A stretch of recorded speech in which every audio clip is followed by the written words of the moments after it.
Hello, आप सबको मेरा प्रणाम। राष्ट्रीय स्तर के ख्याति प्राप्त शिक्षक दिव्य कीर्ति सर हैं एक, जो राष्ट्रीय स्तर के आईएएस बनाते हैं। बहुत सारे लोग उनके चाहने वाले हैं। हमने भी उनके कई क्लिप को सुना है, कई वीडियो क्लिप को सुना है और एक अच्छे शिक्षक के रूप में हैं वो। मैं उनका भी सम्मान करता हूँ। अनामिका जैन अंबर जी का भी सम्मान करता हूँ एक कवि के रूप में और एक हिंदी के शिक्षक के रूप में भी। और आज जो मैं इस विषय को रख रहा हूँ, ये दोनों को एक साथ रख रहा हूँ। दिव्य कीर्ति जी का वो विवादित प्रसंग जिसमें श्री राम जी परित्यक्ता सीता के संदर्भ में श्वान का प्रसंग, कुत्ते के चाटे हुए भोजन इत्यादि का प्रसंग रखते हैं और वो बड़ा विवाद होता है देश में। मुझे लगता है कि दिव्य कीर्ति जी को इस विषय पे माफी मांगनी चाहिए थी। ललन टॉप कोई एक, मैं जब से फेसबुक पे हूँ तब से ही देखा हूँ कि वो एक न्यूज चैनल के रूप में आज वो स्थापित है, किंतु लगभग 100-200 ही उसके सदस्य रहे होंगे उस ललन टॉप न्यूज का। और तब से ही मैं एक दर्शक वर्ग के रूप में एक सूचना प्राप्त करने के लिए उससे मैं जुड़ा हुआ रहा हूँ। उस पे उनका आकर के सफाई भी वो उन्होंने दिया, कुछ ग्रंथों का जिक्र किया और उन्होंने कहा कि मैं ये सारी बातें सभी प्रमाण के साथ बोल रहा हूँ। खैर, पहले मैं दिव्य कीर्ति सर के ही उस प्रसंग को, जिसमें मैं विशेष तौर से कह रहा हूँ कि वो निंदनीय था। सबसे पहली बात है कि दिव्य कीर्ति एक अच्छे शिक्षक हो सकते हैं, वो भी एक आईएएस अधिकारी के हिंदी के अच्छे शिक्षक हो सकते हैं, लेकिन काव्य के विद्यार्थियों के वो अच्छे शिक्षक नहीं हो सकते हैं, वो आचार्य नहीं हो सकते हैं। और कोई काव्य में शब्द का इस्तेमाल जो होता है, उस शब्द का इस्तेमाल कोशीय अर्थ में नहीं होता है। वहां क्या प्रसंग था, उस प्रसंग को कोई एक ग्रंथ के आधार पे, कोई एक भाषानुवादक के द्वारा वो शब्द जो कोष्ठ में दे दिए जाते हैं, उसके आधार पे इसे देश भर की जो आस्था और श्रद्धा की नेत्री जनक जननी सीता है और वो बिहार से जुड़ी हुई है और उनके ऊपर शील, शक्ति और सौंदर्य से समन्वित पुरुषोत्तम प्रभु श्री राम जी के परिप्रेक्ष्य में उस प्रसंग की व्याख्या करना, कभी उस प्रसंग में उस बात को नहीं लिखा है। कभी का प्रसंग ही कुछ और था, कभी का प्रसंग बहुत ही उस जगह उदात्त है, लेकिन आपने जिस संदर्भ में उसकी व्याख्या की, और ये व्याख्या करने वालों पे निर्भर है।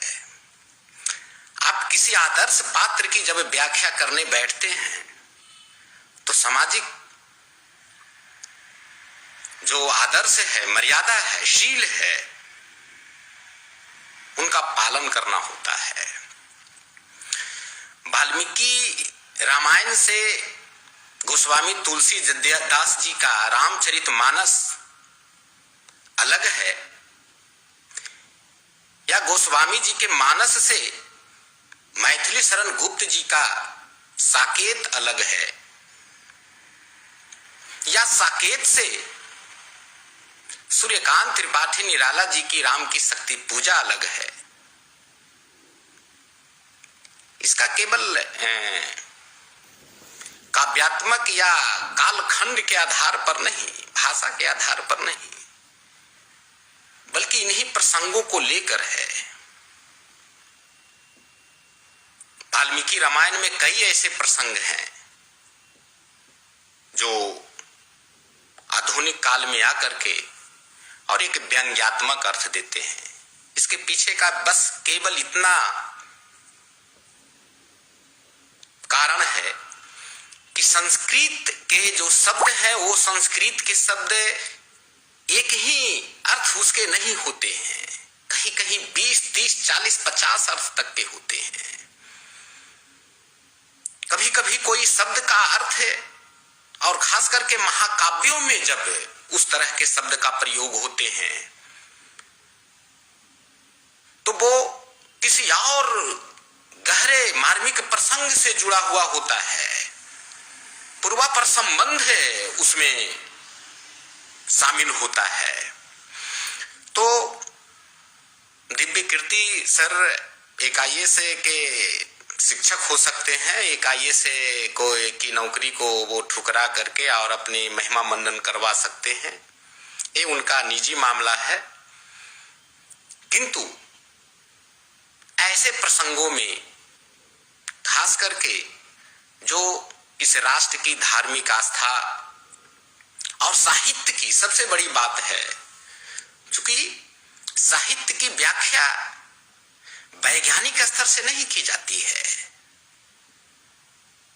खास करके जो संवेदनशील जो प्रसंग होते हैं और अगर व्याख्या करना भी पड़े तो वहां पे बाकी जो साभिप्राय अर्थ के जो प्रसंग हैं उन्हें भी रखनी चाहिए, और नहीं तो फिर वही केशव दास की रामचंद्रिका वाली कहानी है कि आप भी उल्लू हैं। केशव दास जी को बड़ा अहंकार था, है ना।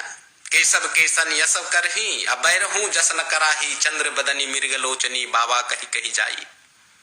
तो केशव दास जी को बड़ा अभिमान था, बड़ा अहंकार था कि अरे तुलसीदास क्या लिखा है रामायण, मैं जो लिख दूंगा। और उन्होंने लिखा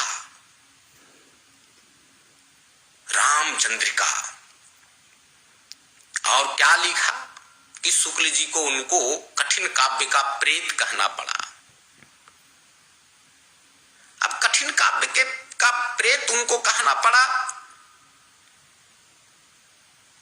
इसके पीछे के कारण में केशव दास जी ने जिस तरह के संस्कृत शब्दों का इस्तेमाल किया वो संस्कृत शब्दों के अर्थ सामान्य लोगों की समझ से बाहर थी, बस इतना ही अंतर रहा। जबकि तुलसीदास जी ने जो संस्कृत निष्ठ शब्दों का इस्तेमाल किया तो वो लोक मानस में जो प्रचलित संस्कृत के शब्द थे, जो तत्सम शब्द थे, उनका प्रयोग किया। और यही कारण है कि केशव दास जी वन गमन के प्रसंग में आप देखें कि तुलसीदास जी उसी प्रसंग को लिखते हैं कि धाय धाम काम सब त्यागी अमान हो रंक निधि लूटन लागी, या कोटि मनोज लजाबन हारे सुमुख कहे ही को ही तुम्हारे, सुनी सनेह मई मंजुलवानी सकुच सियह मन मह मुस्कानी।